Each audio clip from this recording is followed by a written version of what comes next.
같고 해서 나도 뭐 한번 잘할 수 있을까라는 생각이 들었는데, 저도 삼국지 얘기 좋아하기도 하고 또 중국 역사 좋아하기도 한 점이 있어서, 저희 세대가 초등학교 중학교 때 이렇게 의무 서적으로 삼국지 수호지 같은 거 많이 읽은 세대여서 사실 다 아실 거예요. 80년대생 분들은. 그래서 90년대 초반생 이렇게 이신 분들도 굉장히 익숙하실 건데, 그래서 뭐 게임도 있고 일본의 뭐 그런 게임사의 코에이 게임사의 그런 게임들도 있고, 또 뭐 많은 이렇게 대형 유튜버 분들도 많이 하시고 하시는데, 그래서 저도 한번 이렇게 도전 삼아 이렇게 올려보려고 하고 있고요.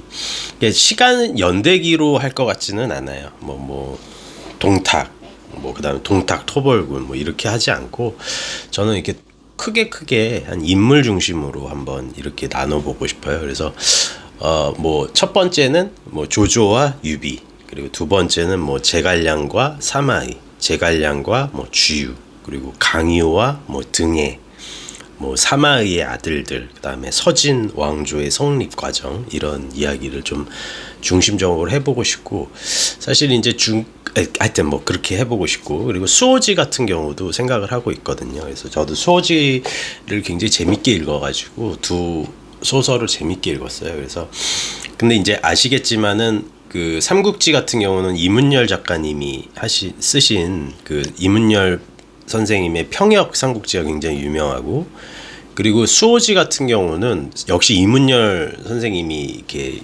다시 적으신 그런 글이 굉장히 인기죠. 그리고 이제 저는 고우영 선생님의 그 만화에서 대단히 많이 이렇게 재밌게 본 것 같아요. 그래서 고우영 선생님 만화도 이렇게 무의식 중에 깔려 있는 것 같고, 그러니까 오늘은 그냥 여러 가지 이야기를 할 텐데, 삼국지가 지금 동아시아에서 가지고 있는 문화적인 위력이 그 소비층에 있다라고 보거든요. 그러니까 굉장히 두터워요. 한중일에 걸쳐서 굉장히 두텁게 형성이 된 것 같아요. 그러니까 뭐 서구권에서는 잘 모르겠는데, 적어도 한중일에 관해서는 이 삼국지의 팬층이 굉장히 두터운 것 같아요. 중국만 하더라도 13억, 일본만 하더라도 1억, 남한만 하더라도 5천만, 6천만, 대만 한 3천만. 그러니까 기본적으로 한 17억 정도에서 한 18억 정도? 다른 또 세계도 있을 거니까 이런 수요층이 있다 보니까 아직도 이 삼국지의 신화가 계속해서 이어지는 것 같아요. 저는 참고로, 그러니까 제가 기억하는 거는, 일단은 제대로 읽은 거는, 삼국지를 제대로 이렇게 봤던 거는 이문열 선생님 삼국지, 그 다음에 요코하마 미스테루 선생의 60권짜리 그 만화책 삼국지, 고우영 선생님의 삼국지, 그리고 최훈 작가의 그 네이버에서 연재하셨던 삼국 전투기, 그리고 그 창천항로라는 이 5작품을 굉장히 인상 깊게 봤습니다. 적어도 저한테는 이 5작품이 굉장히 그 인상 깊었던 것 같아요. 이문열 선생님, 고우영 선생님, 그 다음에 최훈 작가님, 그 다음에 요코하마 미스테루 선생 작가님, 그 다음에 창천항로, 이렇게 5작품인데, 그리고 뭐 황석영 선생님, 장정일 선생님, 그 다음에 월탄 박종화 선생님도 이게 삼국지를 쓰신 것 같고, 최근에는 뭐 이렇게 서점에서 보니까 삼국지 정사, 진수라고 하는 역사가가 적은, 마치 사기, 사마천이 쓴 사기처럼 이렇게 뭐 제왕기, 뭐 누구누구 기, 장군기 이렇게 놔둔 다음에 마지막에 꼭 사마천은 거기다가 평을 하잖아요. 이 사람은 이래서 잘 됐다. 근데 이 사람은 이게 부족해서 말년에 비참했다. 뭐 이 사람은 이래서 영웅적인 기질이 있었다. 이렇게 마지막에 이렇게 이야기하듯이 진수라는 역사가도 그 밑에다가 이렇게 적고 있죠. 자, 그럼 오늘 첫 시간에 이제 삼국지 이야기를 함에 있어서 가장 이제 중요한 인물이라고 볼 수 있는 조조와 유비에 대해서 이야기를 하려고 합니다. 사실은 삼국지라고 하는 소설 자체가 조조와 유비의 대립 관계에서 성립이 되는 소설이라고 봐야 돼요. 그러니까 말이 삼국지지, 그냥 조조 대 유비, 유비 대 조조다. 그러니까 조조를 주인공으로 놓으면은 유비가 가장 강력한 악당이 되는 거고, 유비를 주인공으로 놓으면은 사실은 조조가 가장 큰 악당이 되는 거죠. 뭐 오나라라는 나라가 있고 굉장히 중요한 나라지만 남조 앞으로 이어지는 뭐 위진남북조 시대의 남조의 영역에서 굉장히 그 첫 번째 뿌리를 내린 그런 왕조지만 어쨌든 간에 소설의 영역에서는 조조와 유비가 사실은 굉장히 대립관계를 성립을 하고 있다. 자, 그러면은 도대체 이 조조와 유비가 어떤 인물인가에서 우리가 시작을 해야 될 것 같아요. 그러니까 그 조조의 입장에서는 사실은 어땠을까요? 유비를 봤을 때. 야, 이렇게 왔어. 무슨 뭐 동탁 토벌군이 됐건 뭐 황건적이 됐건 여포 때려 잡으러 가러 갔건 그 연합군을 형성을 하기도 했으니까 유비를 딱 봤어요. 그럼 어떤 느낌이 들까요? 일단은 굉장히 그 유비도 키가 좀 컸다라고 하죠. 한 178, 180 그 당시 기준으로서는 굉장히 큰 키예요. 175 적어도 175는 넘었다라고 하거든요. 그리고 옆에 2m짜리 동생 둘이 있죠. 자, 근데 이 유비라는 사람을 딱 봤을 때는 굉장히 부드럽고 편안한 사람 같은데 굉장히 강단이 있는 느낌이 있단 말이야. 그리고 아주 빡신 느낌이 있을 거 아니에요. 고생을 하면서 살아온 몰락한 황족이지만. 그리고 옆에 있던 적어도 그리고 옆에 두 사람이 범상치가 않아. 이게 관우장비죠. 자, 이제 관우장비를 표현하는 말에 있어서 두 가지를 이제 유명한 말이 있죠. 첫 번째가 만인지적. 한 명이 만 명을 상대할 수가 있다라는 만인지적이에요. 그러니까 창을 들고 말을 타고 달리면은 만 명이 덤벼도 이 사람들을 당해낼 수가 없다라는 그런 이야기가 있거든요. 그러니까 이거를 만인지적이라고 해요. 그러니까 포스가 어마어마했겠죠. 거의 뭐 2m 정도 됐다라고 하니까 그러니까 그 정도 체격이 있어야지 또 만 명을 상대하겠죠. 그리고 두 번째 말이 국사무쌍이라는 말이 있습니다. 그러니까 나라 안에서 국사가 뭐냐면은 나라의 선비고 무쌍, 쌍으로 이렇게 비교할 대상이 없을 정도로 빼어난 최고의 선비다라는 얘기예요. 그러니까 국사무쌍, 그러니까 무쌍을 찍는다 이게 아니라 국사의 나라에서 감히 범접하고 쌍을 이룰 수 있는 선비가 없다. 꼬장꼬장한 선비의 그런 느낌도 있었다라는 얘기예요. 그러니까 포스가 있는 데다가 글줄을 알고 생각을 할 수 있는 능력이 있는 느낌이 딱 보이는 두 사람이에요. 그러니까 장비는 그런 과가 아니에요. 연희에서 보이는 막 그런 과가 아니라 사실 알고 보면은 관우장비는 이렇게 굉장히 많이 배운 그런 글을 읽은 무장이기도 했다. 그러니까 포스가 장난이 아닌 거죠. 그럼 조조 입장에서 이 유비를 봤을 때 쟤도 범상치가 않은데 귀도 막 크고 막 부리부리하고 막 이런 귀족스러우면서도 조금 좀 못 배운 것 같은데 좀 이게 뭐가 나온단 말이야. 근데 쟤도 범상치가 않은데 쟤 뒤에 있는 저 둘도 이상해. 막 등치도 큰데 막 못 배운 것 같지도 않고 보인 것 같고 막 말 타고 싸우는 거 보면 장난 아니고 이러니까 그거에서 오는 압박감이 있었던 거죠. 그러니까 어떻게 보면은 조조도 유비가 가지고 있는 그런 어떤 무형의 힘에 대해서 굉장히 그 두려움을 느꼈을 것 같아요. 이게 조조의 입장이었을 것 같아요. 첫인상은. 그런데 유비의 입장에서 이제 조조를 보자고요. 그러니까 딱 저는 모르겠어요. 저도 이거를 생각을 할 수가 있는데 저는 조조가 이랬을 것 같아요. 약간 이건 저의 그냥 몽상입니다.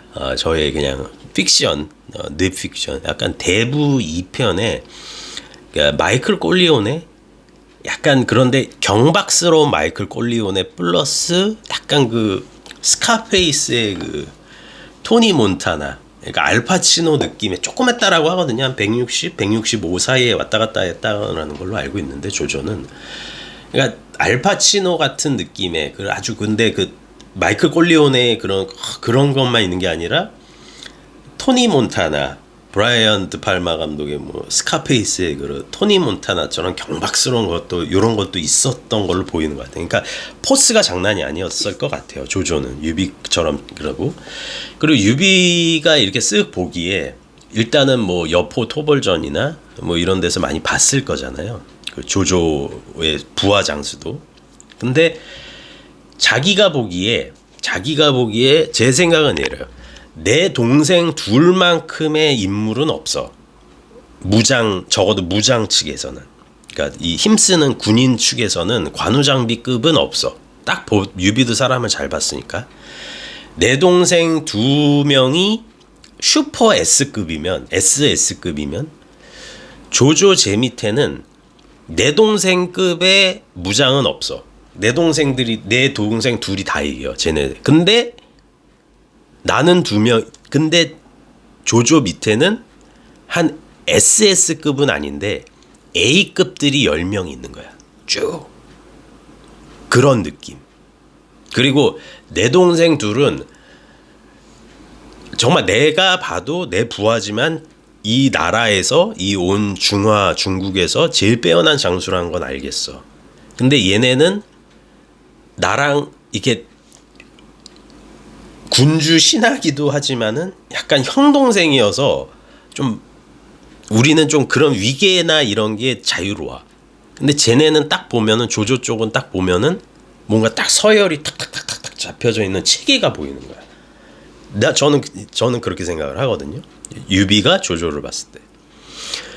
이제 조조 쪽 무장은 이제 하후 형제들, 그리고 뭐 장류라든지, 이건 여포 토벌 이후고, 뭐 허저라든지 조인, 뭐 조홍, 악진, 뭐 이전, 뭐 이런 아주 좋은 무장, 전이, 허저 이런 무장들이 있었겠죠. 근데 쟤네는 아무리 봐도 힘은 써. 근데 내 동생급은 아니야. 근데 체계가 잡혀 있고 그런 애들이 수십 명이 있어. 그러니까 거기서 오는 당혹감이 있었겠죠. 나도 저렇게 해야 되는데. 그리고 결정적인 유비가 조조와 가지고 있는 근데 여기까지는 괜찮아요. 결정적인 차이가 이제부터 등장을 하는데, 일단은 유비의 시선에서 조조를 봤을 때 조조 본인 자체도 머리가 팽팽히 돌아. 마치 대부 2편의 마이클 콜리오네와 브라이언 드 팔마 감독의 스카페이스의 토니 몬타나를 섞어 놓은 것 같은, 머리가 팽팽히 돈단 말이야. 조조 본인 자체도 나보다 빠른 것 같아. 유비인 나보다 빠른 것 같아. 머리 도는 속도가. 근데 더 무서운 건 그런 조조 밑에 조조 본인만큼 머리가 팽팽히 돌아가는 5명에서 6명 정도의 또 브레인들이 있어. 이게 나랑 가장 큰 차이점 같은 거예요. 이게 무슨 얘기인지 아시겠죠? 참모진이 있는 거야, 조조 쪽에는. 예를 들어서 순욱, 순유, 순시, 그 다음에 정욱, 곽가, 가후, 뭐 유엽, 이런 종류의 참모진들이 딱 포진이 돼 있는 거예요. 이러다 보니까 유비 쪽 입장에서는 그게 굉장히, 어떤 입장에서는 부러움과 자기가 중원을 떠돌아다닐 수밖에 없는 그 상황의 차이점을 만들어 놓게 된 것이죠. 결국 참모 진영이죠. 뭐 침착맨 님이 뭐 가장 먼저 하신 걸로 알고 있는데, 간손미, 간홍, 손건, 미축, 이렇게 성실한 문관이지만, 성실하게 이렇게 적는 문관이고 성실하게 임무나 공무를 수행하는 사람이지만, 이 사람들을 가지고 거국적인 어떤 제안을 한다거나 대륙의 어떤 철학을 마련을 한다거나, 어떤 정치적인 철학이나 정치적인 사안이나 이런 나라가 나아갈 길을 제시하는 종류의 사람은 아니라는 거는 유비가 이미 알고 있는 거예요. 거기 너무 목이 마른 거예요. 그런데 조조는 이미 그런 사람들이 5명이 구비가 돼 있어요. 자, 어떻게 보면 이 무장은 유비 쪽에서는 조자룡까지 끼잖아요. 그러니까 관우장비 조자룡이면은 조자룡도 관우장비에 버금가는 무장이잖아요. 그럼 무장에서는, 그리고 진도라는 무장도 있는 걸로 알고 있어요. 근데 이건 기록이 워낙에 없어서. 근데 어쨌든 관우장비 조자룡이 있고, 무장에서는 꿀리지가 않아요, 이 유비 측 진영도. 근데 결정적으로 참모 진영의 부재가 유비가 계속해서, 이거는 유비가 나이가 거의 50이 된 제갈량을 만나기 직전까지 이어집니다. 이런 방랑, 어떤 객장 생활은, 그러니까 떠도는 장수 같은 생활은 어떻게 보면은 제갈공명을 만날 때까지 계속해서 이어진다. 이런 상황이 된 거죠. 자, 그러면은 우리가 조조와 유비를 이야기함에 있어서 도대체 조조가 어떤 식으로 천하를 평정해서, 그러니까 천하를 평정했다기보다 천하의 거의 3분의 2를 통일을, 70% 정도를 통일을 해버리는 거예요. 그러니까 유표가 항복을 원소의 잔당 세력을 다 흡수를 하고 유표의 형주에 있는 세력을 다 아우른 직후의 최대 영역은 사실 70%까지 봐야 되거든요. 그러니까 중국 전토의 3분의 2를 통일을 해버린 거예요. 자, 그러면은 이 사태에서 유비는 뭘 하고 있었냐? 하나의 점이에요. 하나의 점밖에 되지 않아서 강화로 피신을 하고, 왜냐하면 형주라는 본토 자체가 조조한테 항복을 해버렸으니까.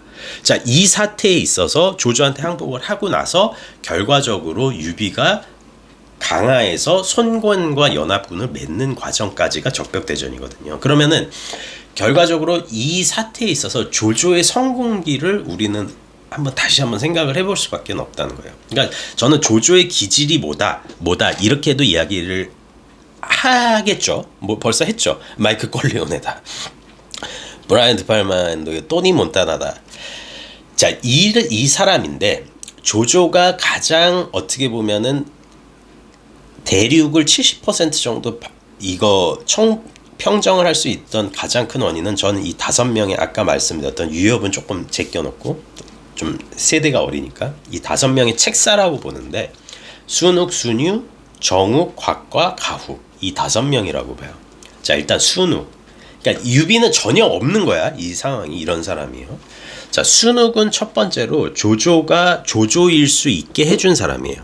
그러니까 이 사람 조조는 딱 봐도, 그러니까 천하의 패왕의 기질, 패왕.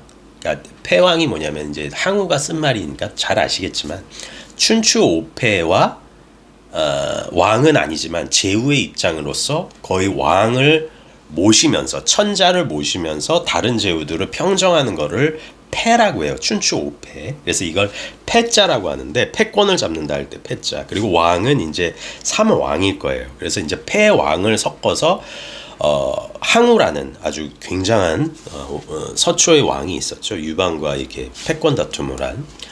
그 항우가 첫 번째 쓴 말이 패왕인데, 조조는 패왕의 기질이 있단 말이에요. 자, 그러면 이 패왕의 기질이 있는 조조에게 있어서 하나의 조조의 세력이 나아갈 구심점과 나아갈 길에 정통성을 부여한 사람은 사실 순욱이라고 봐야 돼요. 자, 조조의 첫 번째 성공은 천자를 모시는 것이었죠. 그러니까 이것도 조금 이제 복잡해지니까 제가 또 추후에 계속해서 천자에 대한 이야기도 하겠지만, 어쨌든 간에 이 천자를 봉대해야 된다. 천자를 우리가 모셔와서 우리가 황제의 신하로서 중국 천하의 제패를 시작을 해야 된다. 이거를 제시한 사람이 순욱이에요. 그리고 이게 결정적으로 조조가 끝까지 자기가 적어도 본인이 적벽이나 뭐 한중에서 패하고 나서도 끝까지 주도권을 삼국에서 위나라가 놓치지 않은 것은 뭐냐면은 이 황제를 잡고 있었기 때문인데, 이것에 대해서 가장 강력하게 진언하고 나아갈 길을 제시한 것이 순욱이다. 그러니까 결과적으로 조조 세력이게끔 만들어준 사람이 사실은 순욱이다. 그리고 두 번째, 이 사람의 조카인 순유, 나이는 순유가 더 위인데 이게 이제 먼 사촌이다 보니까 순욱이 삼촌이 되고 순유가 조카가 돼요. 근데 순유가 나이는 순욱보다 위였어요. 자, 이 사람은 실무 담당이에요. 근데 이 순유가 무서운 건 뭐냐면은 내정적인 실무도 간손미 같아. 그러니까 겉은 간손미야. 근데 안은 아닌 거야. 그러니까 아니 죄송해요. 맞다. 이렇게 겉은 간손미야. 평범해. 그냥 내정만 하고 이렇게 사인만 하는 사람 같아. 근데 알고 보면 안은 아닌 거야. 굉장한 병법가고 굉장한 전략가인 거예요. 그리고 말을 안 해. 굉장히 평범하고 우둔해 보였다라고 얘기를 해요. 근데 그거는 그런 척하는 거예요. 그러니까 조조는 그걸 다 알고 있었고, 순유의 가치와 순유의 무서움과 순유의 전략성을 알고 있는 사람들은 그걸 다 꿰뚫어 봤다라고 해요. 그리고 결정적일 때, 여포를 잡아 죽일 때, 이 합의성에 물을 채울 때, 원소를 잡을 때, 그리고 몇몇 사태에 있어서 계략을 꾸며서 그 전황을 완전히 장악을 시킬 때는 이 순유가 결정적인 계략을 낼 때가 많아요. 그러니까 겉은 평범해, 겉은 간홍 송건 미축관데 이 계략을 깐다라기보다 계략을 꾸며서 이 일을 꾸며서 전쟁을 성공시키고 전략적인 그 해안을 발휘하는 데는 이 순유를 당해낼 자가 없는 거예요. 일단 이 둘만 있어도 천하가 평정될 수준인데 여기 또 붙어요. 자, 곽가라는 사람이 있어요. 자, 이 사람은 대단한 거시적인 안목이 있는 사람이에요. 천하의 형세가 어떻게 돌아가며, 그러니까 어떻게 돌아가며 그 어떻게 돌아가서 조조가 결과적으로 어떻게 해야지만 가장 빠르고 효율적으로 천하를 줄 수 있는 방법을 제시한 사람이에요. 근데 순옥도 제시를 했잖아요. 근데 곽가도 제시를 하는 사람이에요. 원소가 가장 조조에게 있어서 어떻게 보면은 큰 넘어야 될 산이며, 그리고 그 원소가 가지고 있는 구체적인 힘, 그리고 원소가 가지고 있는 그 땅덩어리의 파워, 그리고 곽가 역시도 굉장히 유비를 꺼렸다라고 하고요. 좀 위험한 사람이다라고 얘기를 했다라고 하고요. 그리고 관우장비는 보통 내기가 아니다. 저거는 남의 밑에서 수구릴 인간이 아니다. 지금 저 두 사람 밑에 부리는 사람들을 봐라. 그리고 곽가가 제시한 측면은 뭐냐면은 싸우지 않고도 이길 수 있는 방법. 그리고 컴퓨터 같은 두뇌. 만약에 원소가 쳐들어오면 장수가 움직일 것이고 여포가 쳐들어오면 누가 움직일 것이고 이런 걸 다 시스테매틱하게 준비를 해놓는 거예요. 그래서 그것이 가장 최선의 방법으로 어디서 무엇을 해야지 이길 수 있는지를 제시하는 사람이 사실은 곽가였다. 이렇게 볼 수가 있는 거죠. 그러니까 곽가가 좀 평가가 좀 박해지는 경우가 또 있어요. 왜냐하면 일찍 사망하기도 했고 마흔이 안 돼서. 하지만 조조 진영에 있어서는 곽가가 낸 제시안이나 곽가가 조조에게 그리고 전투에 있어서 전략적인 거시적인 시간에 있어서 원소의 가문 내에서 내분이 일어날 것이다. 반드시 그것을 기다려라. 이렇게 해서 사실은 원시 세력을 어떻게 보면 병탄할 수가 있었던 것이거든요. 그리고 남은 세력도 오한까지 추적을 해서 반드시 뿌리를 뽑아야 된다. 왜냐하면 쟤네가 오한이라고 하는 위에 있는 이민족과 결탁을 하게 되면은 반드시 살아난다. 왜? 원소는 정치를 잘했다. 그거를 잊지 마라. 뭐 이런 식의 방향이라든가, 진궁이 조조를 배신을 하고 여포에 붙었을 때 진궁을 격파시키는 모든 방법이라든지 이런 방법론적인 것을 제안을 한 사람이다. 그러니까 어떻게 보면은 신통방통한 통찰력이 있던 사람이다. 자, 그리고 가후가 있죠. 자, 가후. 일단 정욱부터 할게요. 자, 이 사람도 어떻게 보면은 이 사람은 어떤 과냐면은 뭐 좋지 않은 예시가 될 수가 있겠지만은 약간 우리가 이제 독재 시대 이런 독재 정부나 아니면은 뭐 미국도 마찬가지겠지만은 그 뒤에서 이제 조금 이게 정보부 있죠. 그런 과라고 보시면 돼요. 그러니까 정보부로 해서 간첩을 잡아낸다거나 아니면은 누가 뿌려서 반란의 영모가 있는 것을 잡아낸다라고 하거나 아니면은 본인도 굉장히 좋지 않은 꾀를 내 음험한 꾀를 꽤 많이 내서 상대방을 무너뜨리는 방식으로. 그리고 본인도 뚝심이 있었고요. 군사를 부리는 재주도 있었고요. 하지만 어쨌든 간에 정욱이 맡은 포지션은 약간 정보부 이런 느낌. 누가 뭐 이러네 뭐가 해 그러면은 그거를 가서 이제 조지는 사람들을 보내는. 그리고 마지막 가후인데 일단 여기까지. 그리고 가후인데 이 사람은 그러니까 제일 미스테리한 인물이죠. 그리고 저도 뭐 싫어하지 않는 인물인데 이 사람은 일단 첫 번째는 후발로 많이 들어왔어요. 가오는 한번 편을 만들어야 될 것 같은데 어쨌든 후발로 들어왔어. 그런 연후에 이 사람이 한 모든 진언들은 거의 다 100% 맞아요.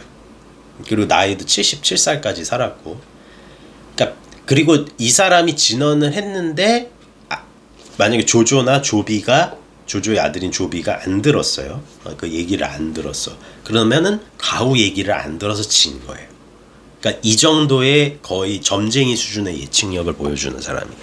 그러니까 순욱, 순유, 정욱, 곽과의 약간 종합 버전이라고 보시면 돼요. 그러니까 다 가지고 있어, 그 능력들을. 근데 뭐 하나 이렇게 확 빼어난 것 같지는 않은데, 왜냐면 그거는 본인이 드러내기를 꺼렸기 때문이에요. 내가 이거를 잘난 척을 하거나 이러면은 내가 조조의 후발주자로 들어왔기 때문에 미움을 받을 수 있잖아요. 그러니까 순욱의 그런 어떤 국가가 나아갈 길에 대한 그 안목도 있어. 순유가 가지고 있는 외면은 아주 그냥 부들부들하고 유한데 속은 굉장히 무서운 킬러 본능이 있는 그런 거 당연히 있고, 곽가가 가지고 있는 효율성과 그 적이 가지고 있는 모순을 간파하는 능력도 있어요. 정욱이 가지고 있는 그런 음험한 정보부장 같은 그 음험함도 있어. 이걸 다 종합적으로 다 가지고 있는 게 가우인데 본인이 그걸 드러내려고 하진 않아요. 이 사람은 본인의 처세가 가장 제1번이기 때문이에요. 어쨌든 간에 이렇게 유능한 사람이 있다는 얘기예요. 이 5사람이 조조의 밑에서 브레인 역할을 하는 거예요. 조조가 안 되겠어요? 그리고 조조 본인 자체도 똑똑한데, 그럼 머리 6개가 돌아가잖아 지금. 그리고 무장들은 관우 장비처럼 막 슈퍼 S급의 스페셜 무장은 아니지만 명령을 내렸을 때 뭐 서왕이라든지 이런 장수들 딱 들으면 장료라든지 딱 들으면 자기가 뭘 해야 될지 타타타닥 분석이 돼. 그리고 쫙 나가서 장압도 이제 원소에서 투항에서 오겠지만 장압, 장료, 뭐 서왕, 악진, 뭐 하우돈, 하우연 쫙쫙쫙쫙 본인이 뭘 해야 될지 쫙 아는 거야. 그리고 이 브레인들이 뭐를 해야 될지 딱 전해. 그러면 이 사람들은 나가서 딱 이기고 딱 돌아오는 거야. 이게 되니까 조조가 어마어마하게 세력이 팽창할 수밖에 없었던 거죠. 내정적인 측면에서는 뭐 제가 위서 출판사 이름은 제가 갑자기 기억이 안 나는데 그거 보니까 뭐 종효라든지 화흠이라든지 뭐 두수 뭐 이런 사람들이 있었고, 뭐 장기, 그 다음에 유보, 한호, 뭐 이런 아주 만총 이런 사람들이 쟁쟁한 이런 내정꾼들이 또 있었기 때문에 세력이 팽창할 수밖에 없었던 거죠. 자, 이 시기의 유비는 그야말로 그냥 연의에 따라서 삼국지 연의나 정사나 거의 차이가 없는 것 같아요. 이 시기의 유비는 그냥 여기 붙었다가 이쪽 세력이 망하면 도망갔다가 여기서 또 이쪽 세력이 망하면 또 저기 도망가고 원술한테 깨져, 여포한테 깨져, 공손찬한테 붙어, 원소한테 붙어, 뭐 누구한테 유표한테 붙어, 뭐 붙는 것만 해요. 계속 도망치든. 그런데 사실은 뭐 여러 가지 삼국지에 대한 뭐 화봉요원 같은, 저는 그렇게 뭐 자세히는 안 봤어요. 창천항로도 그렇고 삼국 전투기의 최훈 작가도 그렇고, 그러니까 조조 쪽 입장에서는 유비가 살아있는 것 자체가 신기한 거예요. 그리고 그게 능력이라고 인정을 해야 된다라고 조조도 인정을 해요. 쟤는 도망치고 힘이 없는 것 같은데 쟤는 살아남은 자다라고 이야기를 해요. 어떻게 보면 그런 식의 독백이 많이 나오거든요. 이문열 선생도 5권인가 6권일 거예요. 거기서 이제 유비가 백성들을 끌고 도망가는 장면에서 그런 조조의 독백 아닌 독백이 나오거든요. 내가 너를 진짜 무서워한 이유가 이런 거다. 그러니까 이게 뭐냐면은 조조 쪽의 입장에서 유비를 보면은 쟤는 관우장비 조자룡밖에 없어. 그리고 후발주자로 제갈공명이라는 애가 왔다라고는 하는데 너무 어리고, 그리고 나는 이미 70%를 먹었어. 근데 뭘 어쩌자는 거지 쟤는? 근데 쟤는 무슨 똥깡이지? 근데 뭔 일을 저지를 것 같아, 쟤 유비는. 뭔가가 있는 거야. 아무리 날고기는 관우장비 조자룡의 제갈량이 있다라고는 하지만은 나는 그거를 커버하고도 남는 인재가 풀이 형성이 됐어. 무슨 소리야. 근데도 나는 쟤가 무서운 거야. 왜냐면은 조조 쪽의 입장에서는 확실한 방법론이 있고 그 방법론에 따라서 천자를 모셔야 됩니다. 이렇게 해야 이깁니다. 이렇게 해야 이깁니다. 안에서는 뿌락지들을 다 잡아내야 됩니다. 그리고 그거를 또 음흉하게 제3의 관찰자로 보는 가오 같은 놈도 있단 말이야. 다 있어. 그 무장들은 딱 차차차차차 그 군인까지 있어. 나는 황제까지 쥐고 있어. 천하를 평정할 수 있는 모든 방법론을 다 갖췄는데 천하가 평정이 안 되는 거야 지금. 그건 조조 쪽에 이거는 다음 시간에 또 이야기를 하겠지만 조조가 저지른 만행들에 대해서 유비의 바보짓에 대해서도 이야기를 하겠지만 어쨌든 오늘은 성공의 스토리니까 다 돼 있는데 천하가 평정이 안 되는 거야. 근데 유비제는 아무 방법론도 없어요. 방법론도 없고 능력은 그냥 뭐 있는 것 같은데 나한테는 안 되는데 근데 죽지를 않네 제가. 누구한테 잡히지를 않네. 누구한테 부하가 됐다 싶은데 또 풀려나네. 그리고 지가 또 세력을 만드네. 쟤는 뭐지? 이렇게 되는 거예요. 이건 조조 부하들도 마찬가지인 거예요. 그러니까 마치 철학으로 따지면은 조조가 분석적으로 완벽하게 분석의 입장으로서 하나의 주제로 쫙 수렴해가는 느낌이라면은 유비는 종합의 느낌인 거지. 종합은 하나의 경험을 계속해서 축적해서 외연을 확장하는 느낌이잖아요. 유비는 그런 느낌인 거예요. 그러면 분석 쪽의 느낌에서 종합을 보면은 해석이 안 되는 거야. 저렇게 하면 지는데? 근데 안 지잖아. 그게 유비가 가지고 있는 조조 쪽에서 유비가 가지고 있는 힘에 대한 두려움을 생기게 되는 거예요. 실제로 유비도 이런 얘기를 하는데 그러면은 유비가 이겨야 되지 않나요? 근데 결정적으로 유비가 조조보다 능력이 좀 딸린다. 그게 사실은 문제였죠. 그래서 유비도 이렇게 얘기를 해요. 조조가 나이가 위기도 했고 6살이나 7살 정도 위인데 니네는 조조 측 장수가 자기한테 싸우러 오니까 이건 뭐 하우돈도 마찬가지고 뭐 왕충 유대 뭐 조인 뭐 이런 쪽 몇 번 부딪혔는데 이런 얘기를 해요. 조공이라고 얘기했거든요. 조조공이라고 했으니까 물론 뭐 조공이라고 하는데 이니 뭐 김공, 정공 이러듯이 공자를 붙인 건데 조조가 직접 오지 않고서는 니네 급으로는 나한테는 안 돼. 이렇게 이야기를 하기도 해요, 유비가. 니네가 아무리 해봤자 조조가 직접 와야지 나랑 이게 다이다이가 되지 니네 급으로는 안 돼. 이렇게 얘기를 한 거예요. 그러니까 그걸 알아, 본인도. 그러니까 무슨 얘기인지 아시겠죠? 그러니까 본인도 조조 저 인간이 나보다는 한 끗발이 위인 게 아는 거야. 능력적인 면에서는. 내가 그릇적인 거나 조조가 가지고 있지 못한 어떤 미궁의 카리스마는 내가 있어. 근데 능력은 지가 조조보다 안 된다는 거 자기가 객관적으로 인식이 돼. 그러니까 유비의 매력이 또 이런 것 같기도 해요. 그러니까 인식을 하는 거야. 그러니까 그런 얘기는 했다.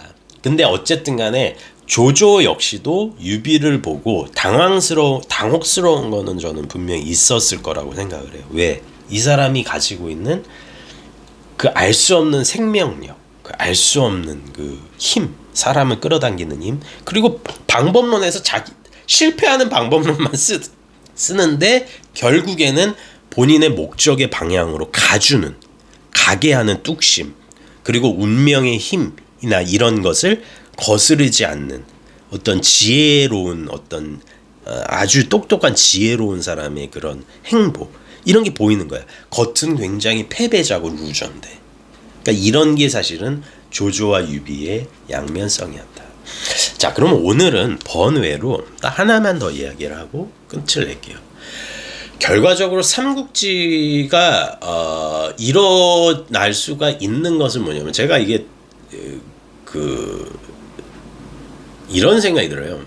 삼국지가 결과적으로 이렇게 재밌게 펼쳐지는 이유는 뭐냐면은 조조가 원소 세력을 잡아먹었기 때문에 이 삼국지가 형성이 되는 거거든요. 그러니까 원소가 가장 세력이 컸어요. 그리고 가장 천하를 평정할 수 있는 영순위가 원소였어요. 자, 원소도 조조만큼 카리스마가 있는 사람이었고 어떤 면에서 보면 조조보다 더 무서운 사람이에요. 그러니까 환관을 토벌하기 위해서 어떤 마을을 그냥 군인을 보내서 초토화시켜 버려요. 민간인을 학살한 거예요. 백성들을 학살한 거예요. 그런 다음에 도적이 왔다라고 공가를 치고 그 군사를 몰아서 그 백성들과 거기 있는 도적들을 모조리 소탕을 하고, 그러니까 백성들까지 자기의 목적을 이용하는 수단으로 활용을 한 인간이에요. 그런 다음에 궁성까지 쳐들어가서 환관들을 모조리 다 끔찍하게 도륙낸 그런 인간이거든요. 그러니까 정치 괴물이라고 보시면 돼요. 그리고 이제 뭐 6년상을 쳤다거나 자기 친어머니, 자기 아버지와 양어머니까지 해서 6년상을 치러요. 이런 어떤 그 퍼포먼스의 달인이에요. 그러니까 조조만큼 똑똑한 사람이에요, 이 사람도. 게다가 유비같이 사람을 끌어당기는 힘도 있어. 대단히 잘생겼다라고 얘기를 해요. 원소는 대단한 미남이었다라고 얘기해요. 그리고 또 참모진도 빵빵해. 전풍, 저수, 신배, 곽도, 허유, 신평, 신비. 꿀리지 않아. 조조 쪽보다. 물론 뭐 고해의 삼국지로 따지면 꿀릴 수가 있겠지만 참모진영의 그 사안은, 그러니까 우리 수치로 보지 말자고요. 조조 쪽은 다 90대 이상인데 이쪽은 7, 80대도 이상, 이렇게 보지 마시고, 그런다면 전풍 저수도 90대 이상이니까 그 2대 이렇게 볼 수도 있죠. 어쨌든 참모 진영이 유비보단 나아. 그리고 조조 쪽에서 조금 딸릴 수는 있지만은 비등비등해. 장수 진영도 빵빵해. 알량, 문추, 장압, 투항전에. 그리고 제가 기억은 제대로 안 나지만 어쨌든 유수의 장수들 만만치 않아. 그리고 무엇보다도 100만, 200만, 거의 몇백만이 사는 백성들을 거느리고 있는 수장이면서 몇십만의 군사를 동원할 수 있는 지배자기도 해요. 이런데 조조한테 졌단 말이에요. 이게 사실은 상당히 미스테리거든요. 자, 그러면은 얘기가 좀 길어지니까 제가 다음 시간에 또 그 조조와 유비, 그리고 어떻게 보면은 거기서 들어가는 중요한 인물 중에 제 생각에는 조조와 유비가 있을 수 있게 해주는 인물 중에 저는 원소, 그리고 유표, 유장, 그리고 마등까지 해서 조금 조조와 유비가 여포도 조금 껴올 텐데, 어쨌든 원소와 유표를 중심으로 해서